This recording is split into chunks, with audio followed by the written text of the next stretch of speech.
It is the 67th training camp in franchise history, the 16th in St. Joseph, Missouri, on the campus of Missouri Western State University, the 14th training camp under Andy Reid. That ties as long as he was in Philadelphia. We are Campin in St. Joseph, and it's brought to you by, this Defending the Kingdom, brought to you by the sponsors of Training Camp, Mosaic Life Care, the proud presenting sponsor of Chiefs Training Camp.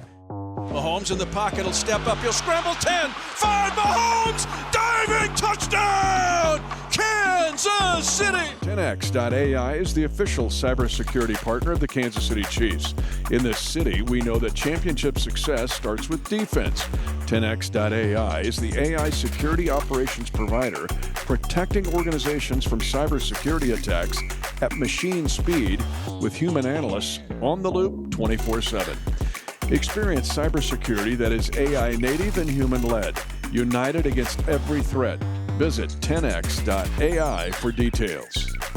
And welcome to this edition of Defending the Kingdom. It's some of our favorite DTKs when we're here in St. Joseph, and you and I have been here a week now, ever since the rookies, quarterbacks, and injured players got a head start on everything.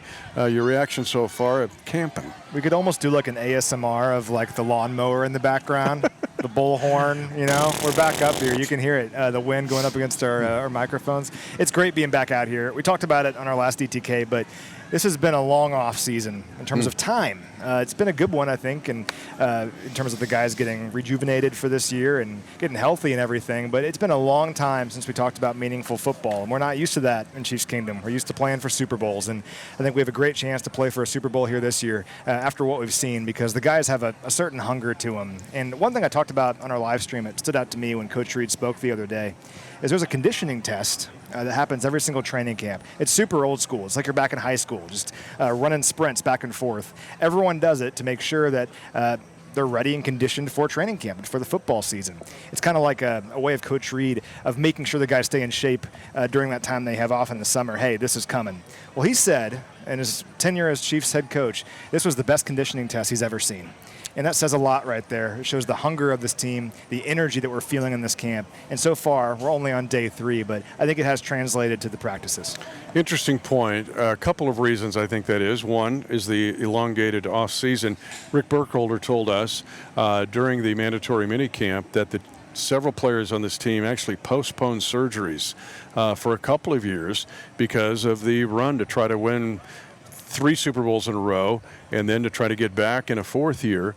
And so the rubber band kind of snapped. But part of the energy here is feeling that there was an elongated offseason compared to what we've had over the past 5 to 7 years. But I think, too, there is a way that Coach Reid, and it's amazing how he approaches it scientifically. This team basically conditions all year long. There's a tempo to OTAs, and we talk about it on Defending the Kingdom, that no other team in the league has. I remember I saw Kenneth Walker at one of the first OTAs. I go, "You good?" He's like, "Dude, like this is an OTA? Like, what's camp going to be like?" Well, so it's a conditioning that goes really all year long. And then the last session of mandatory minicamp is they run gassers. You talk about old school. That's what made me think of this. This is old school Marine Corps training. But Coach he goes, have this feeling. You know, you got 3 weeks to get away. Don't let your body get crazy, because when we go to St. Joseph, we're going to start with this. And so I think all those things come to fruition, but it's all contrived. It's not by mistake or coincidence. It's not, and we're part of this ramp-up period right now where the very first practice a few days ago was shorter. Not a whole lot happened, but you go through the motions of everything. But every day you kind of build on it a little bit. And we haven't had a padded practice yet. We'll have our first one next week. August 3rd, I think, is around there. We'll have our first padded practice, and then we'll ramp up to like 2-hour and 30-minute practices in the heat and doing these back-to-back-to-back. That's what we're ramping up to right now. But there's a method behind all of it, and Coach Reid's the very best at organizing these camps and figuring out how to get the best out of the guys. And I think so far, what's excited me is how a lot of our young and new players have totally bought into this. It's 2026. It'd be super easy for these professional athletes to be like, what are we doing up on a college football field an hour from Kansas City in the heat? And no one's done that. It's all buy-in because they know what the culture is like here, and I think that's pretty cool. Yeah, and what we've seen so far, the most asked question in the Northern Hemisphere has been, what about Patrick Mahomes? Will he be ready to play Week 1 against the Broncos on Monday Night Football? if you've been a Kingdom defender over the past 4 or 5 months, you know we've kind of tried to walk you through this path. And we have seen Patrick be ahead of schedule. Nobody's even really kind of thinking about it here. He's that far ahead of schedule. One thing that we wanted to watch was, would he do 11 on 11 work right away? He has. Now, we're not in pads yet. Matt mentioned it to you. We won't be until next Monday. And that'll be the next step. But he's been out there with 11 on 11 doing basically everything. And we've seen him do Patrick Mahomes things. You forget. You had to remind me, remember 7 months ago, he had ACL surgery. You just see him. He's doing everything he's always done. He ran a speed option yesterday during 11 on 11. It's one of those things where it was amazing, but we're also kind of like, oh, God. No. But it shows where he is in his rehab. He's able to do Patrick Mahomes things, like you said. The speed option was awesome, but there was also a play earlier in yesterday's practice where he was maneuvering in the pocket. I mean, there was defenders flying all over the place, and he was able to move around the pocket with his agility from side to side like Patrick Mahomes does, and he eventually found Jalen Royals open down the field. That's one of the things that makes Patrick so special is his ability to buy time in the pocket. And when you have an ACL injury, you wonder, will that still be there? I can report, yes, it's still there. We saw it on day 2 of training camp up here. It says everything about him. I talked about this at length on our live stream, but one area or one metaphor I'm using is he's attacking his rehab like it's the fourth quarter of a Super Bowl and he has to go down there and score. And there should be no surprise here that he's attacking every single day with that same veracity because he's Patrick Mahomes. So just like you expect Mahomes to get the job done when there's 2 minutes on the clock and you're down 6 and he has the football, when you know he has a certain amount of time to get ready for the season, he's going to make sure he's ready.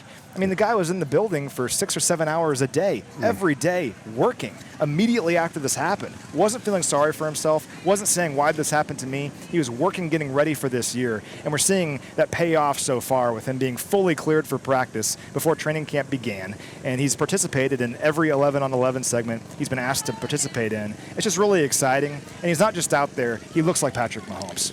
When I see her, I'm going to ask for a fist pump because we all need to applaud Brittany Mahomes here. When you think about 3 kids, and Patrick loves those kids, love to be around them, but he had to spend extra time in rehab in the off season, so to speak. And so your point about attacking it and going 7 hours at a clip. The other thing he's surrounded by so many great people on his own team, but then also Julie Freimeyer and others and Rick Burkholder's staff have worked their tails off to get Patrick ready to this point. You talked about the play where he had to adjust, actually go right and left on the same play in a tight space. There was 2 plays yesterday. One, I must give the latter first, and it was basically a great blitz call by Steve Spagnuolo, ones on ones, and it ends up being cover 0, which is man-to-man all over the field. Pat reads it like he usually does. He loves cover 0 because he has most of the 53-yard width of the field to throw somebody open. And he just threw a perfect Patrick Mahomes pass for a 50-yard touchdown to Xavier Worthy against decent coverage. And so I saw that, and I'm like, okay, let's go.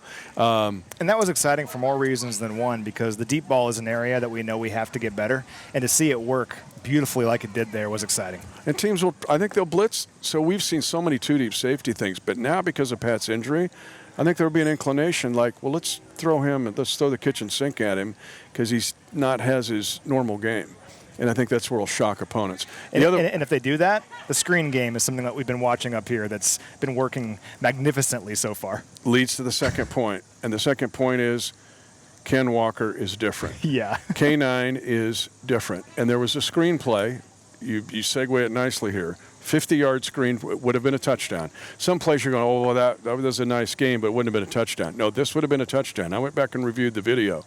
It was so well blocked and timed, but then K9 would have taken a 15-yard play and made it a 50-yard touchdown. There's a reason he's a Super Bowl MVP, but we're getting more here than I even thought we were going to get.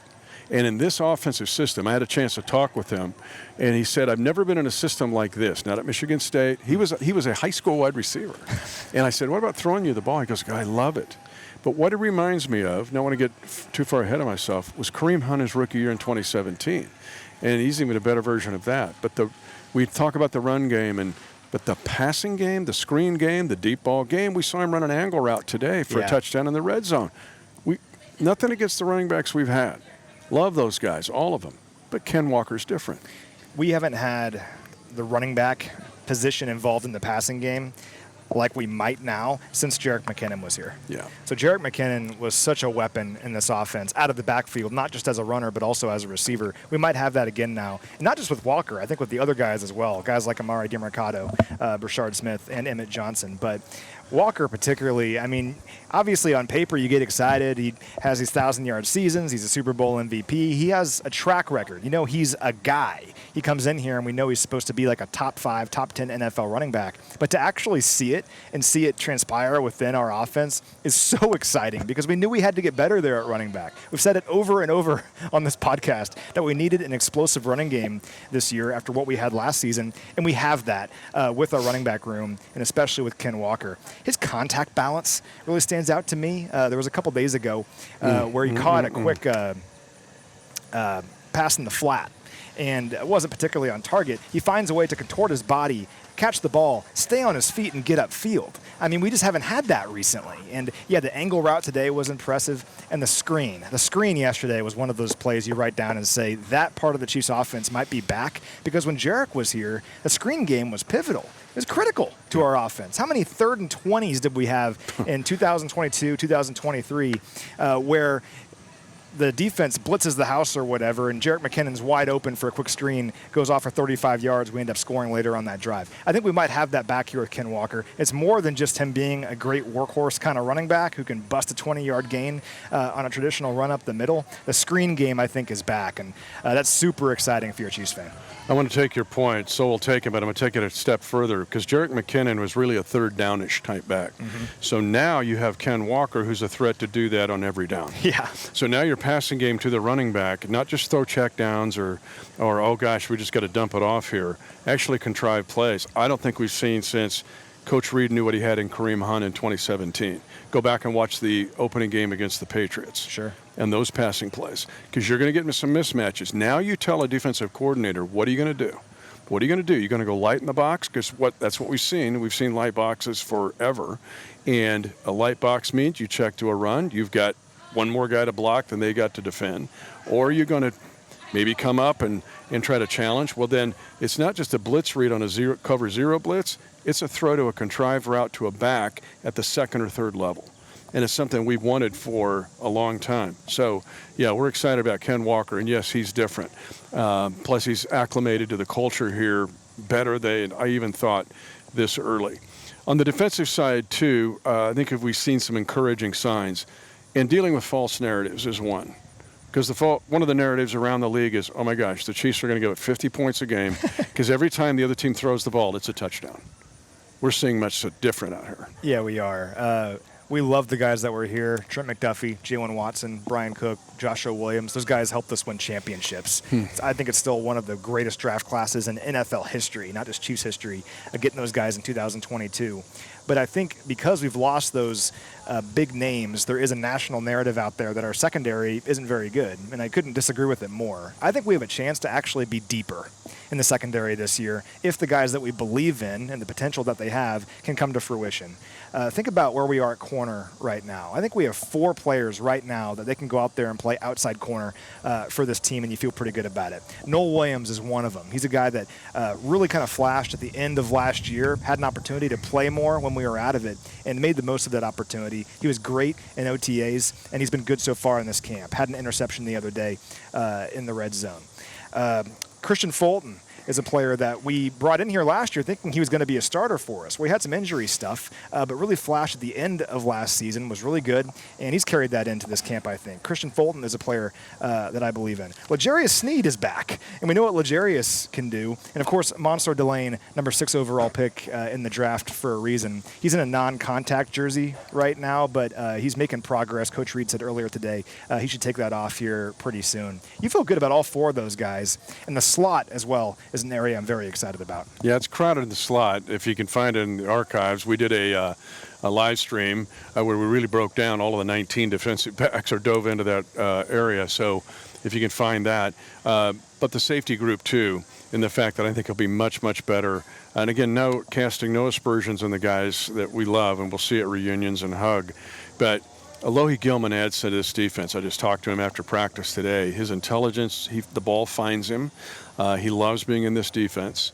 We know what Jaden Hicks can do. Then you look at putting Chamari Connor back for a place where I think he's more designed to have success. And so Spags has even alluded to that. We got him back where he belongs. And then you mentioned this crowded group of guys that are all capable, and even these safety corner combos. Christian Roland Wallace comes to mind. But there's just more back there. And it's not just depth. We only had 12 takeaways last year. You and I have talked about it. Yeah. You can't win in the NFL if you don't have more takeaways. And you've also got to get off the field in third down. Those two areas alone led to a 6-11.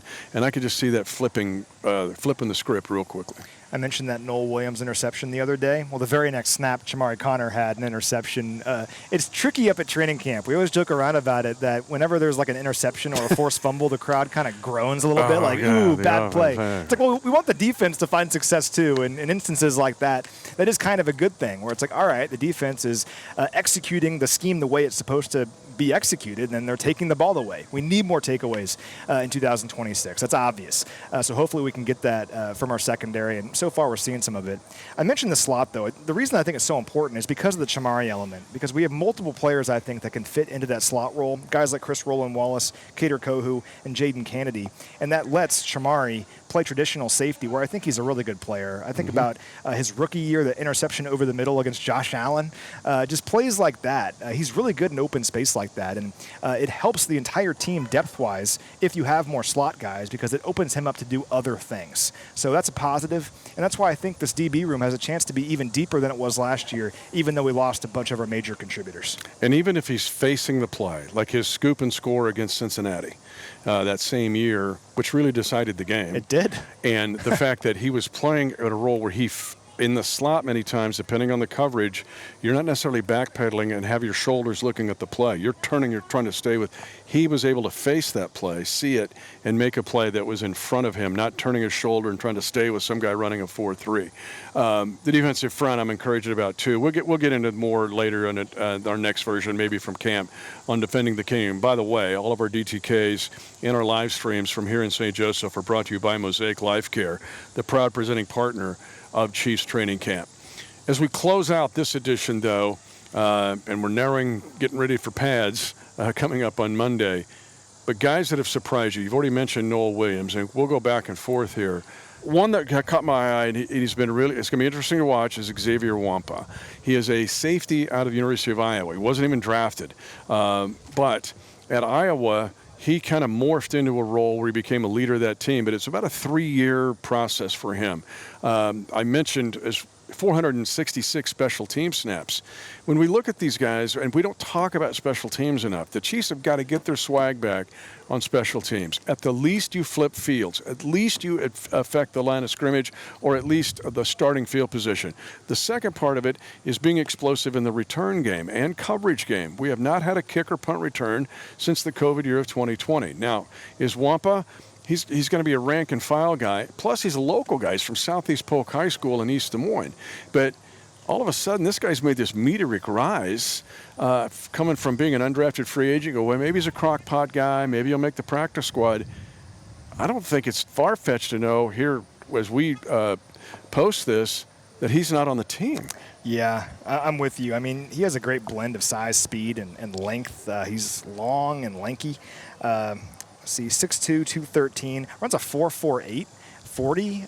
Just a really nice athlete, and I think he could definitely help us. He did media the other day, and I was kind of taken aback by how tall he was. I didn't realize he was that tall, and having a player with that speed and that athleticism, but also that height at safety and on special teams is a big deal, so I'm with you on him. Another player kind of in that mold is Andrew Armstrong, a wide receiver. He was, I believe, on our practice squad toward the very end of last year. Late pickup. Yeah, now he was a reserve future free agent that we signed like in January or February. So he went through the whole offseason training program with us, and now he's here, and he's showing out. First of all, he has good measurables. He's 6'4", 210 pounds. Kind of an interesting career. Started at a small school, ended up at Arkansas to wrap up his college career. But a good player who's showing out here. Made some plays. Had some nice link-ups with Justin Fields the other day on some nice throws. So Andrew Armstrong, number 85, is a player to watch while you're up here. And I'll close with this one, and you know who he is. but he really now has a chance to break through to be really good, and that's Kingsley Suamaitea at left guard. He started left tackle, tried to make him a tackle, and that didn't go well. Most of you in the Chiefs Kingdom can go back and watch the video. But he's turning into a potentially special guard. And when you throw that in, because every time Kingsley's been talked about a guard, Matt, even we do the same thing. We immediately tie it in to Creed Humphrey at center and Trey Smith at right guard. And we should, to some extent. These guys are Pro Bowlers, and Creed's the best in the game right now. But Kingsley's worth a discussion in and of himself, even apart from Creed and Trey, in the fact that speed, power. We talked about K9 and the screen game. We talked about the power run game or the run an 11 personnel type game, stretch game. Kingsley's shown the propensity to do all those things. He's rising. He is rising, Matt, and he continues to rise. He'll also play this entire season at 23 years old. We forget how young Kingsley is. Wow. And it's easy when a player doesn't find success right away to write him off. Our coaching staff doesn't do that, and this is an example of why it's important not to do that, because he's obviously a very talented player. Didn't work out at tackle. Well, let's see what you can do at guard. And he didn't mope or say, no, I want to play tackle, or it didn't go well my rookie year. He said, let's figure this out. Let's attack this challenge. And I think he has a chance to turn into one of the better guards in the NFL. This is another misconception in general, is that our offensive line isn't very good. That's like a national thing that I keep hearing, and I don't really understand it, because I feel really good about our offensive line, particularly when it's healthy. You think left to right, you got Josh Simmons, you got Kingsley, Creed Humphrey, Trey Smith, and then an exciting battle right now at right tackle with really three players, and Jalen Moore, Esapole, and Khalil Benson, another player to know, undrafted free agent, a tryout player actually from Indiana, who's looking good out here so far. But anyway, I feel good about our offensive line, and Kingsley is a big part of that. And it's a testament to our coaching staff and our player development staff that they can have a player like this. Didn't work out so well at one spot, but let's try him in here. And so far, I think it's been a major success, and I think he's only going to get better. Somewhere he's going to get a Pro Bowl. I'm just predicting it, putting it out there. This for you is your 10th camp? This is camp number 10 for me. Camp number 10. Man, how time flies. It's only my 33rd camp. But honestly, you feel like a rookie again every year. It's what I say to the rookies during the summertime. You really feel like a rookie in our cinder block freshman dorm, man. Kind of takes you back. Yeah, we're just camping. That's all we're doing here. And thanks to the folks at Mosaic, who is the official presenting partner of Chiefs Training Camp, we'll continue to camp on here and keep you updated. We want to make you feel like you're here every day. He's Matt McMullen. I'm Mitch Holthus. Just stay camping.